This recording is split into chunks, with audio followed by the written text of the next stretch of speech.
Hey y'all, welcome to the Liberation is Lit podcast where the power of storytelling meets the force of social change. I'm your host, Taylor Simon, and in this podcast, we believe in the profound impact of stories. And I am super excited. Like, this is another fangirl moment for me to be talking with author, editor, advocate of all of the hood wellness things, Tamela Gordon. Hey, Tamela, how are you doing today? Hello, hello. I'm so honored to be here. How you doing? Good. So, to kick us off, can you tell us a little bit about yourself as an author and editor and how you believe each role informs the other? I love that question. So I've been writing for as long as I can remember, and I've been monetized for probably close to 10 years, probably like 8 or 9 years, and freelancing editing for about 7 years. And my first book, Hood Wellness, came out in 2024. It's still getting some traction out there. And I'm working on my second book, which is She Writes to Live. And it's basically coined off of my own social media platform that I've had since about 2009. Um, She Writes to Live is all about what it looks like to navigate the publishing industry through the back door. What it really means to have a career as a writer and to improve in the craft. And so I'm really consumed with that right now. Some deadlines are coming up, so I've been kind of, getting real with it. Um, but what I would say about how these positions inform each other in regard of editing and writing, most writers are have like an innate editing gene within us. It's necessary because you never just show the thing that you wrote, right? You always go over it that one more time and you find yourself extracting certain words and replacing other words with better words. And, there's a lot of revision that goes on with a writer and their work by the time it's completed. And so I think that as a writer, I'm definitely able to cut out a lot of fat in my own work. But also as an editor, I'm able to have a dialogue with other authors about their work from their perception rather than trying to get them to evolve or, enunciate it a certain way. It's really about ensuring that they're saying it exactly the way that they want to and that it is being interpreted as such, because that's what I need when I'm writing. I don't need someone to tell me how to make it. I need someone to know what I'm trying to say and help me to say it so that it is as clarified and brilliantly written as possible. And yes, hood wellness definitely still eats in this house. This is not my personal copy. This is just an extra copy I have. If you saw my personal copy, I think my personal copy is like in my, oh no, my personal copy is right here. And I'm a huge annotator. So Me you too. can see all of the tabs. Oh, maybe. Let's see the tabs. Let's see all of the tabs I see and it. the highlighting and everything. So I loved it so much. And I'm actually using it as one of the books that I'm working with this postdoc student at the University of South Carolina who does a book club with women who are incarcerated here in South Carolina. And we're doing a book drive for Hood Wellness. And I can't remember the other title, but one of the other titles that the women requested, so we're going to do a whole book drive for them to have book club copies and do book clubs with the book. So I'm super excited for that. Oh, thank you so much for that. It's you want to see your book in a bookstore, in a library, and that's great. But there's a level of accessibility that was designed with Hood Wellness, and it is really meant to be in communal spaces. It's meant to be interrogated. Um, I say that a lot. I say that, you need 3-star reviews. You need readers who are on the fence. And the best way to get that is by getting it out there. So I can't even thank you enough for doing a book drive. I think that's so dope.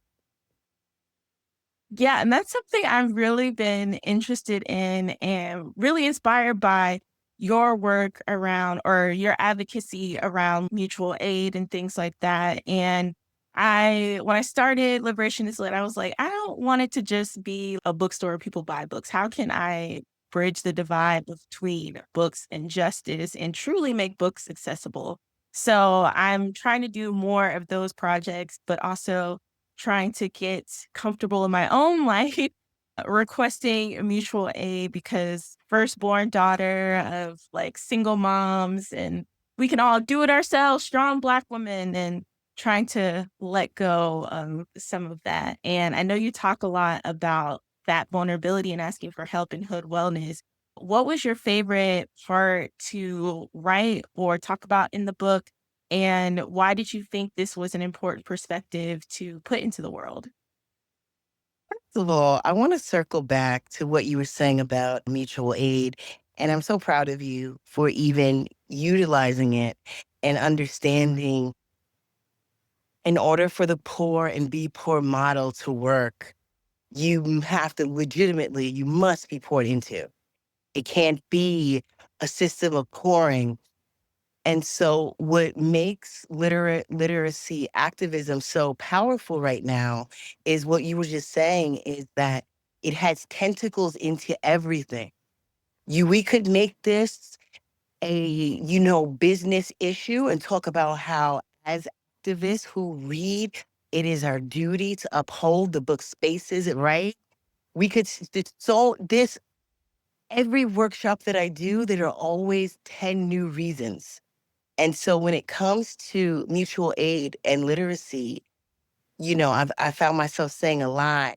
You have to be as eager to pour into us during the come up as you are the crisis. So, I'm grateful to everybody that was, donating to my housing in 2020 or my dental care in 2021. But now in 2025, when I'm in a position to write another book, mutual aid actually looks like right now, friends who have houses who are like, yo, you could chill at a pool for a week and be creative and think and do these things. Resources, mutual aid, it's more than monetary, but it does require showing up. And so I'm thrilled for anybody that reads Hood Wellness and says, okay, you know what? Maybe I can get what I need from my classroom. Maybe I can do this to get my car ready. Maybe, all these things that are needs, right? And a lot of times that's how it starts by identifying that need because our needs are interchangeable. So what you need for the bookstore today to survive is going to be completely different than what you need 10 years from now when it's actually thriving, right? And so it's one of those things where it's like you got to be present for the whole process. Mutual aid is designed in a communal way to have a level of sustainability. And we know that as Black people, we know that from the hood, we know that how we get down. I mean, we can even go in the penitentiary right now and it'll be some niggas that'll show you how it is really done when it comes to community. You know what I mean? Like, we make it deep, but it's not that deep. But because we get disconnected from each other, suddenly it requires a different level of depth to understand it. And I don't even know what the question was. I just know that I get really eager when somebody is admitting, like, I'm about to use mutual aid to pick up where the grant left off, and get it done.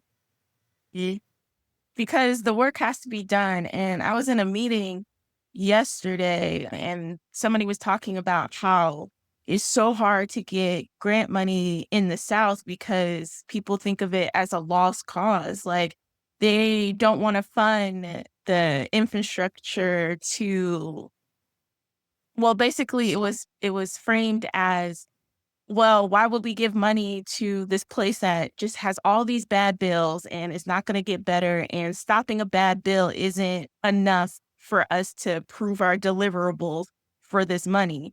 And I've been talking a lot lately about how the South gets so forgotten. And kind of to translate that to mutual aid, I've seen the discussion about like, oh, why are we like asking for money? People are just lazy and exploiting other people. And it's just like, no, like we are on the front lines of everything, whether that's people organizing the South, people who are homeless, people who are incarcerated, they are on the front lines of all of these issues. And when you pour into them, you pour into the liberation to everybody. So that's how I feel about it. The funny thing, I was talking about this with some niggas the other week, and I know they think that I was on one because I was high, but I know I have a point here. We talk a lot about Blacksit, and there's value in Blacksit. It is if you got it, if you got the passport and the income and the ability and the bandwidth, that you don't got, chronic illness and these things where you need medicine. If you can do it, then that is so dope. But there's another thing happening, and it's the reverse migration right now. We going from the north to the south. It didn't just start, it's been happening. Right now we kind of taking over Houston. We done already flipped Atlanta, right? Those are transplants. Those aren't people from there. This is literally what we do. And so I think there's something to be said about the fact that most of us are in the South. It's well over 50% of Black Americans that live in the South. So when we're talking about saving ourselves and migrating and doing these things, why would we abandon where we already are and what is more accessible for most of us in favor of the idea of what could be? Well, we've been doing the Liberia shit since the beginning of time, and we're gonna keep doing it. I'm not, trust me, I'm definitely not anti-Marcus Garvey. If you want to go, go. But for those of us who are here, specifically in the South, there's a level of abandonment that is uh, blatantly anti-Black. And I knew with Hood Wellness, doing that research and seeing the adverse reaction that so many of my friends would have when I said, yeah, I'm moving to Louisiana. And it was like, oh my God, down there, you're bugging. And I'd say, but none of us are thriving up here. I could see if there was a model here, it works well for you here in Pennsylvania, or it works well for you here in the Midwest or something, but it doesn't. We're all doing the same thing and just in a different landscape. And so there's a reckoning that needs to be had when we talk about the South and we talk about these ideas that we have about the South and what that means. Because, during my time there, I flourished the most as a writer in my ability to network with other Black authors. I had the best housing that I had ever had my entire life, left to my own income. And there were many aspects that really worked for me, and some that didn't. But many can say the same thing about Harlem. So I think that before we romanticize and then we invalidate a lot of these places, we got to really challenge, why are we doing that in the first place? It's usually because of these narratives that one is better than the other, but that's really not the case. I definitely agree. And the South will always be my home, one, because I hate snow. And two, like my family is here and I haven't always been in my hometown of Columbia, but I've never moved more than 3 hours away from my family because I'm always showing up to the cookouts, and when they need me, I can pull up easily. So the more I kind of abandoned that, like, notion of, "Oh, I gotta get out of here." When I was a kid, I was, like, felt stuck and stifled, but I've been traveling, I've seen the world, and I feel good with my roots here and the work I'm doing here, and, I it's hard here, but, like, the most racist places I've ever been were Boston and St. Louis, Missouri, so, Hmm. like, it's not always the grass is greener other places. And I just love the way that you center a lot of your work around don't forget the most forgotten. Don't, Hmm. like, we are here. So going back to mutual aid, how do you think mutual aid can fit into the world of publishing? When I look at models like Row House that essentially is reliant on mutual aid, I feel like it speaks for itself. But to be honest with you, even on a more independent level, there are so many Black authors. who are reliant on mutual aid and Kickstarters and GoFundMe's and the like. And it's weird because depending on your relationship with the idea that if you have X amount, you can make it. But in order to make it, you need X amount. And so I have to do this to get X amount. You really have to believe in yourself. And you really have to believe in the idea that people believe in you enough to do this. And it's a betting on yourself. And it's the kind of bet where you got to double down on it every day, every single day. That's essentially for a lot of us with mutual aid, whether it is individuals or groups.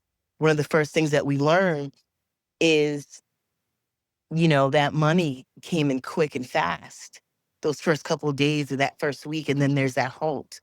And so with publishing, there's a lot of, you need the money for the editor, or else you don't have a good book. And then you need the money for a printer, or else you don't have a book printed. And so for each turn, there's that needing of it. But I think that we're becoming more innovative in our ability to get the money out and in our ability to create systems that allow us to work within each other so that it's not as, because sometimes it can even feel contentious, it can just feel like it's so much against me. Um, but I think that fortunately, because of mutual aid, there's a lot of us with books on the shelf. There are a lot of us at the book festivals and conferences because we were able to get those books printed. I think we really lose sight of what that means to have a printed book, the power of the printed books. You know what I mean? I think we really lose sight of that, especially if you're holding it up to the comparison of what it looks like in its most polished, traditionally published manner. That's never going to be the case. And so even with Hood Wellness, because it was independent and relying on mutual aid and I didn't have a publicist and I don't have any kind of, A-list celebrity connections and I didn't have a marketing team, I kind of felt like, well, it's going to make these little waves and hopefully that'll be enough for me to say I wrote a book. What we saw was that it got a level of attention that none of us were prepared for. And it was bittersweet because it was shocking, but it was beautiful because also look what happens when y'all give us that money. Look what happens when y'all give us that money. You know what I'm saying? Here we are at the National Book Awards. Here the book is getting reviewed by American Book Association, the American Library Association, and Kirkus Reviews and Forward Reviews and all of these because we got the money. So I think I have a different perspective of it with the industry because when you get the money up, there's a lot of things you don't have to worry about, right?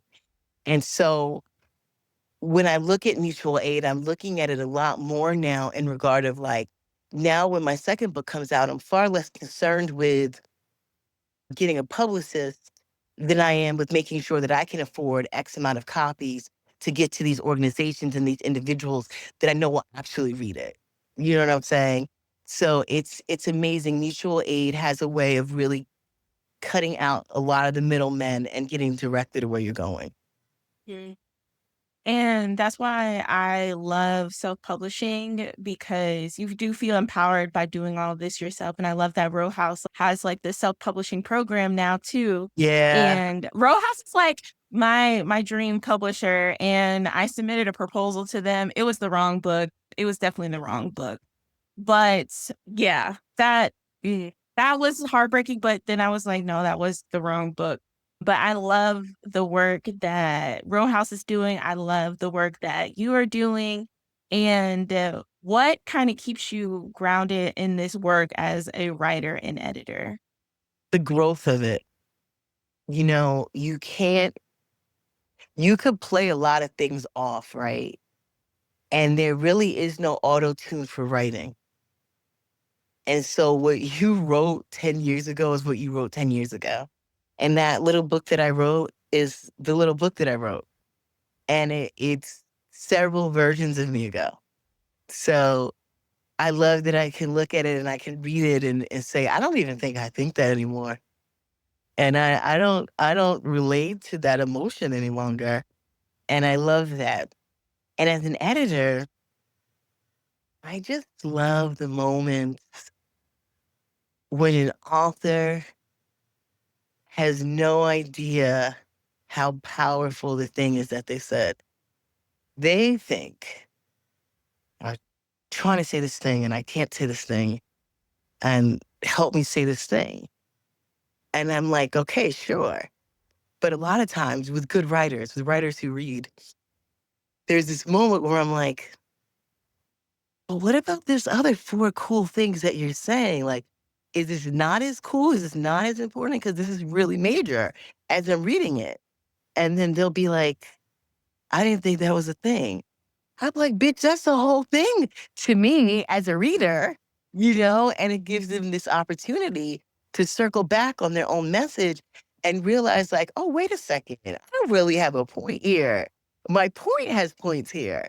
I love that. I love that. It's a great moment. Yes. Growth all around, you as the writer and seeing the Yeah. growth in other people. I love it. So, speaking of writers being readers, what have you been reading lately? Mm. So I've been poolside for about probably 10 or 11 days now. So I've been allowing myself to read frivolous fiction.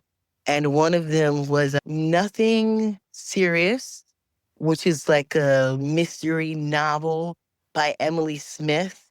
It's fun. There's some white chick in San Francisco who's friends with this guy.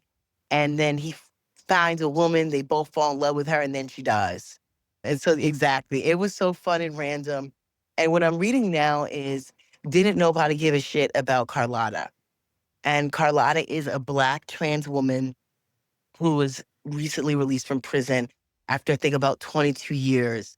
And I'm in the beginning part, but it's filled with, um, just shocking perspectives you don't think of because it's such a different experience. And not even necessarily the fact that she's a Black trans woman, but the fact that she's released from prison. And then outside of that, I mean, it's the book that I'm probably going to be talking about. The book that has probably replaced A Little Life in books that I talk about all the time. I know you're so happy. I know you're so happy. Tony at Random. Oh,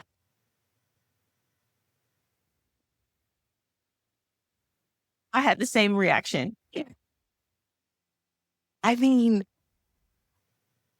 it is so moving. Toni Morrison was such a textured human being who did not always get it right, but was still standing 10 toes down on her. I can tell you that as an editor, my strength and my weakness, and it's the same thing in life, and I think it has a lot to do with being neurodivergent. It has a lot do with being a very direct person. I'm an Aries. I'm a New Yorker, a Black woman. I just like to say the thing. This is tends to be a problem in life. People who like me and get it, love me and they get it. And then there are individuals that are just like, get that out of here. you know? But for writing, it always works. And for editing, it works because we're talking about the text, not my opinion of you or your emotions towards me, the text. And so there have been times working with authors or even other editors where I might be told, you could stand to be more gentle and it's definitely something to consider. But in reading, Tony at Random, as well as reading the book Avid Reader by Robert Gottlieb, who was Toni Morrison's longtime editor, they both have very distinct perspectives about editing, that it is meant to be centered in the cerebral and it is not emotional.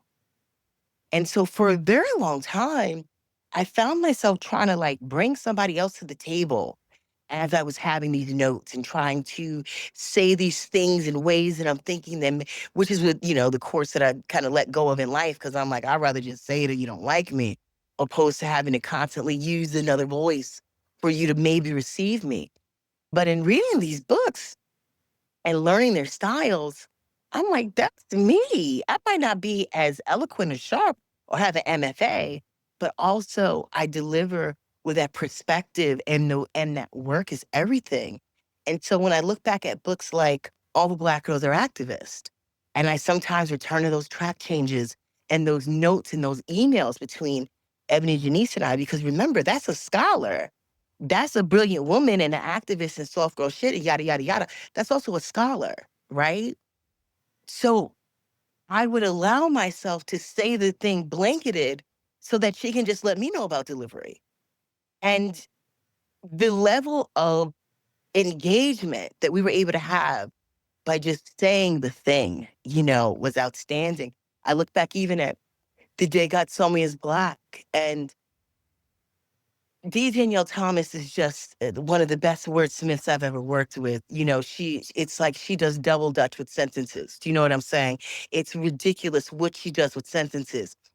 And every now and again, she might have a run on sentence. And I would do this thing where I would put the running emojis in the changes so that, okay? And these were these moments where we would have fun with the process. Because honestly, if the run-on sentence within 20 pages is the biggest critique, then you wrote some really fine shit. So I'm enjoying Tony at Random deeply because it really does examine the evolution of her editorial process as well as the relationships. It is feeds my soul to know that not every dynamic was Oprah and Gail. Okay? Some of them wasn't. Some of them was we worked on this book. Good luck on your future endeavors. And I love that. And I think that that's a part of work and that's a part of art. And so, I'm reading it now for the third time and I'm like getting emotional at the same parts and then finding new parts that I'm getting emotional in. I love it. Yeah, that was the book that really made me want to read more books by editors and read more books about the writing process from my favorite writers because I haven't done that yet. I know but that one's definitely inspired me, and I was just like I'm obsessed with Toni Morrison. My sister gave me the a Toni Morrison, one of the like saint candles that's on my altar. So yes. But to kind of wrap up our conversation, what advice would you offer listeners who want to make a positive impact in their communities? I'll tell you that in a second. But going back to the books on editing, I'm going to send you a list because I just finished reading a long list of editorial books that range from everything from revising your own work to what the editorial process looks like when you're not in the room. And, it's just fascinating. But what advice would I give to readers who want to make change, writers who want to make change?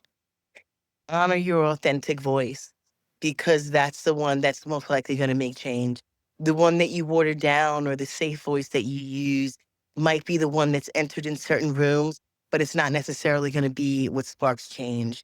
And I think that if we've learned anything as marginalized writers in the publishing industry over the past 3 or so years, if you look at Kennedy Ryan and KF Wang, a lot of authors that come to mind, Sibo Campbell, these are all authors who have been really intentional with honoring their intersection and the human experience through the perspective of people like them, right? And they're not pretty, they're complicated. Reviewers don't always know how to review them because it is so layered and so textured, but also they're exceeding. And so I think there's something to be said about that. Always what I aim to do with my writing as well. And I can't tell you enough how much following you has just inspired me in my own writing journey. And listeners, after this recording, I'm probably gonna shoot my shot to ask for an editor. So, Hit me up. but that's but thank you so much again, Tamela, for this conversation. Where can people find you and keep up with you and your work? I'm actually in hiding right now, but you can most likely find me on Threads as She Writes to Live, and I post goofy stuff on Instagram sometimes also as She Writes to Live. Other than that, I'm just probably drinking by the pool. I love it. I love it. Where can you find you can't. Yes.